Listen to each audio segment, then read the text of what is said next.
महेश आणि विक्रम लहानपणाचे मित्र आणि शेजारी पण होते. एके दिवशी दोघे पण हॉटेलला जेवायला गेले. जेवण करता करता महेश विक्रमला म्हणाला की, विक्रम, मी आणि स्वरा 4-5 दिवसांसाठी फिरायला जाणार आहे. फक्त घराकडे लक्ष ठेव. वहिनी तर घरीच असतात ना? हो महेश, मी सांगतो तिला. अरे पण मध्येच कस काय कुठे निघाला आहेस? आणि तुझ्या बाबाला देवाघरी जाऊन अजून महिना पण झाला नाही आणि तोपर्यंत तू बायकोला घेऊन फिरायला चालला आहे. लोक काय म्हणतील रे महेश? म्हणतील की बाबाला अजून महिनाभर बी झाला नाही, लगेच चालला बायकोला घेऊन फिरायला. बाबा तुम्हाला अडचण निर्माण करत होते असा गैरसमज लोकांना होईल. अरे विक्रम, मला त्या 4 चौघांचं काही घेणं देणं नाही.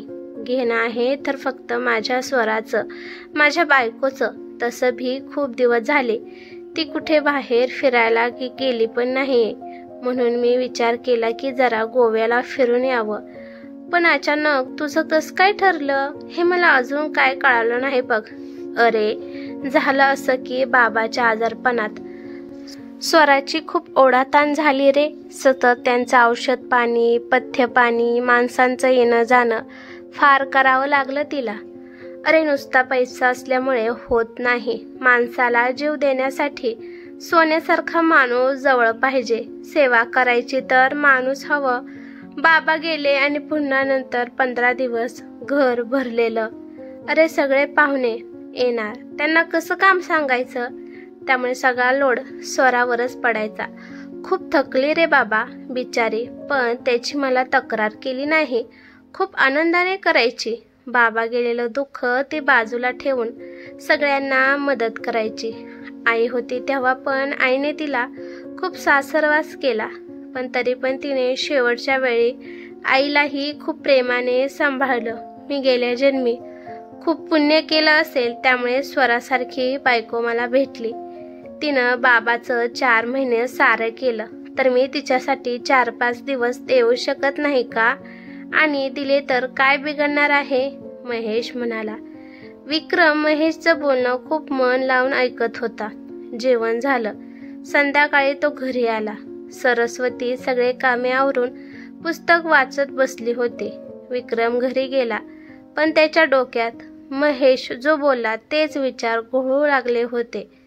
विक्रम पण सरस्वतीपासून थोड्या अंतरावर येऊन बसला, पण सरस्वतीचं थोडं सुद्धा लक्ष विक्रमकडे नव्हतं. ती आपले पुस्तक वाचनात बुडून गेली होती. आता जी शेजारी सरस्वती बसली आहे ती सरस्वती पहिली कधीच तशी नव्हती. मी कुठून आलो तर येऊन माझ्यापाशी बसायची, माझ्या संग गप्पा मारायची, पण अलीकडच्या वर्षात ती माझ्या संग फक्त कामापुरते बोलती. पूर्वी ती नव्हती अशी. समजून घ्यायची सगळं, सगळ्यांचं सहारं करायची अगदी आनंदाने. आता पण करते, पण ते काय आनंदाने करते असं मला वाटत नाही. आपणच तिला हाडतोड करायचं, पण ते मनावर न घेता ते पुन्हा आपल्या संग बोलायला यायचे, काहीतरी सांगायची, काहीतरी बोलायची. पण आता हे सगळं टाळत आहे. कोणतीच गोष्ट सांगत नाही ती आता मला.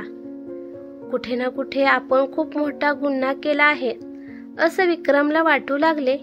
मी बोलावं म्हणून विक्रमने सरस्वती म्हणून हाक मारली.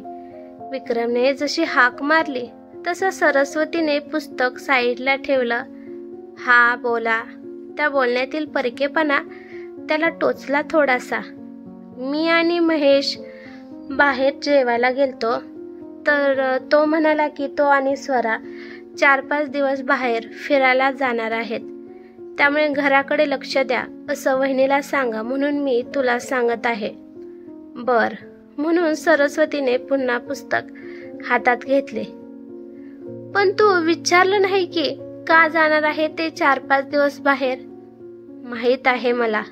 तुला कसं काय माहीत? स्वराने मला सांगितलं दुपारी.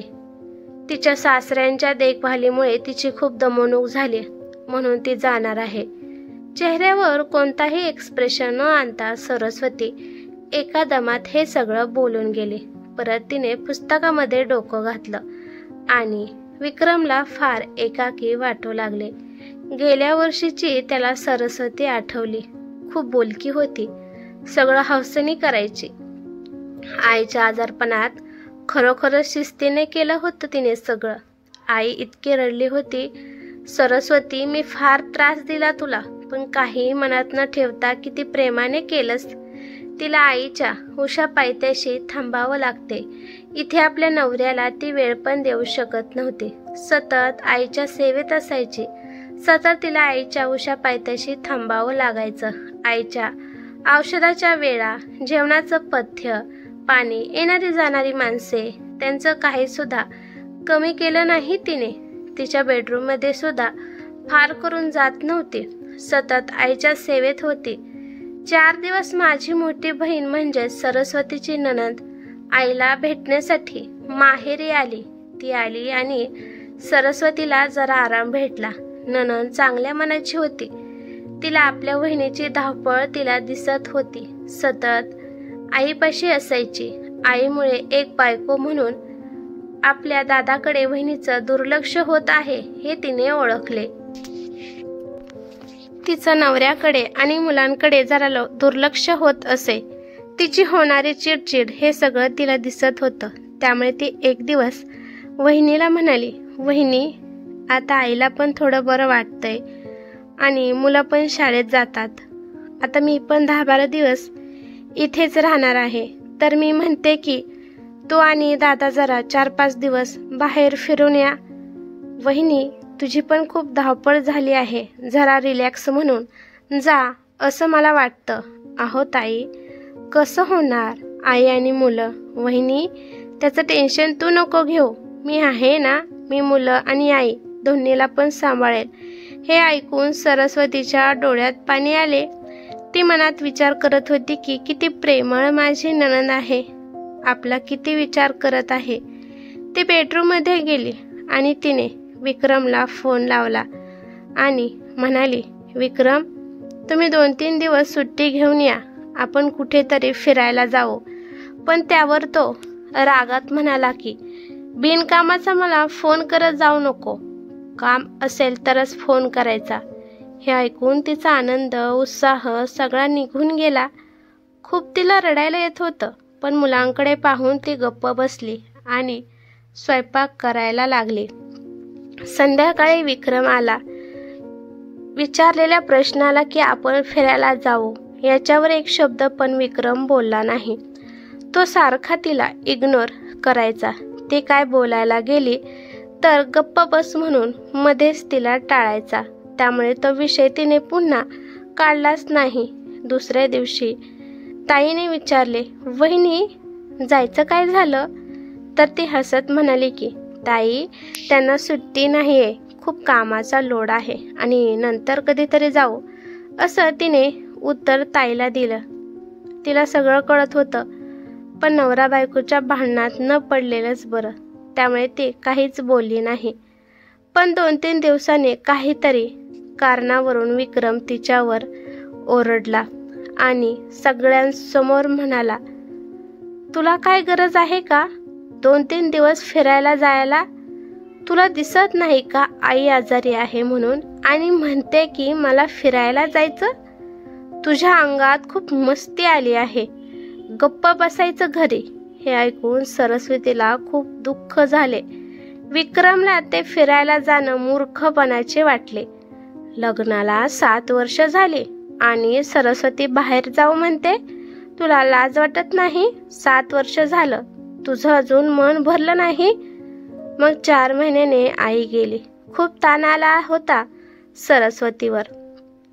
आईचं सगळं क्रियाक्रम करून तिने पार पाडलं. खूप थकून गेली बिचारी. विक्रमकडून 2 शब्द प्रेमाचे तिला ऐकायला कधीच भेटले नाही.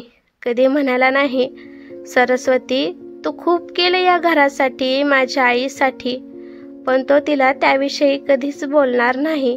स्त्रीला कौतुकाचे 2 शब्द हे खूप महत्त्वाचे असतात आणि ते तर आपल्या नवऱ्याकडून मिळाले तर तिचा आनंद गगनात मावत नाही. आईला जाऊन महिना झाल्यावर सरस्वती माहेरी निघून गेली. माहेरी जाऊन महिना झाला तरी विक्रमने तिला फोन केला नाही. तो स्वतःहून फोन काय करत नव्हता. त्याचा त्याला खूप गर्व होता. त्याला वाटायचं की सरस्वतीला माझी गरज आहे, ती येईल मनाने घरी. म्हणून विक्रम तिच्या फोनची आणि मेसेजची वाट पाहत होता. ना तिचा फोन आला ना मेसेज सुद्धा. ती पण त्याला मेसेज करत नव्हती. मग त्याने स्वतः सरस्वतीला फोन केला, पण त्या बोलण्यात जिव्हाळा नव्हता, कोरडेपणाच होता सगळं बोलणं. लेकरांसाठी परत आली ती सासरला, पण विक्रमपासून जरा लांब लांबच असायची. विक्रम काही बोलायला गेला तर ती हां किंवा नाही असंच उत्तर द्यायची. त्याने पाहिलं की तिच्यासोबत केलं ती सरस्वती विसरली नव्हती. तिला पण मन होतं, तिचं मन खूप दुखावलं गेलेलं होतं. पण विक्रमने कधी तिची माफी मागितली नाही की त्याला त्याच्या बोलण्याचा कधीच पश्चाताप झाला नाही. आज जेवताना महेशचं बोलणं ऐकून विक्रमला आठवलं, आपण सरस्वतीवर अन्याय केला काय? त्या दिवस आपण 4-5 दिवस नाही तर 1 तास कुठेतरी फिरायला गेलो असतं तर काय बिघडलं असतं? आणि तिचं बाहेर जाण्याच्या मुद्द्यावर असं सगळ्यांसमोर बोलायला नको होतं. तिला लग्न करून आणलं म्हणजे तिने काहीही तक्रार न करता आपल्या माणसांची सेवा करायला हवी आणि आपल्याकडून काहीही मागायचं नाही, आपल्याला तिच्या इच्छा सांगायचं नाही अशी आपण अपेक्षा ठेवली. तिला समजून घ्यायला फार उशीर झाला. आपल्याला एखादी गोष्ट न मिळाल्यापेक्षा उशिरा मिळालेले काही बिघडत नाही, पण माणसाचं तसं नाही. जोपर्यंत माणूस आहे, हे आयुष्य आहे, तोपर्यंत एकमेकांना प्रेमाने, मायाने, आदराने केले पाहिजे. नाती जपणं हे आपलं प्रथम कर्तव्य आहे. आणि ही नाती कौटुंबिक असो, मित्रांमध्ये असो किंवा सवंगड्यामध्ये असो किंवा तुमच्या घरातील नोकरांसोबत असो, कदर करा आणि वेळेत करा. कारण नंतर वेळ गेली ना, काहीच उपयोग होत नाही. मारलेला वन काही दिवसांनी निघून जातो, पण बोललेले शब्द मरेपर्यंत लक्षात राहतात. त्यामुळे एखाद्याला बोलताना विचार करून बोलावे. कधी कधी नंतर राहतो तो फक्त पश्चाताप. कधी कधी एखादा माणूस तुमचं बोलणं सहन करेन, पण त्यामागे कारण असतं. आपण एखाद्याला मदत करतो तर त्याचा अर्थ असा होत नाही की आपण त्याला काहीही बोलू शकतो, पण तो माणूस नेहमी लक्षात ठेवतो कोण कसा आपल्याशी वागला. आणि हेच नेमकं सरस्वतीने लक्षात ठेवलं. आता विक्रम किती पण सरस्वतीला गोड बोलला, प्रेमाने वागला, आदराने वागला, समजूदारीने वागला, पण तो जेव्हा तिला तसा वागला ती ते कधीच विसरणार नाही. त्यामुळे आपण वेळीच सावरायला हवं. नाती फुलवायला पाहिजे. थोड्याशा प्रेमाच्या फुंकरीने मोठमोठ्या जखमा भरून येतात. ते फुंकर घालायला उशीर करू नका. विक्रमला आता माहीत झाले आपण खूप उशीर केला आहे. आपण सरस्वतीची जरी माफी मागितली, एक वेळेस ती माफ करेल, पण तिचं अंतःकरण मला कधीच माफ करणार नाही. मी तिच्या अंतर्मनाला खूप दुखावलं आहे. त्यामुळे बायकोची किंमत आपण ओळखावी. ही कथा कशी वाटली ते मला कमेंट करून नक्की सांगा. कथा आवडली तर लाईक शेअर नक्की करा आणि चॅनेलवरती नवीन असाल तर चॅनेलला सबस्क्राईब करा. धन्यवाद.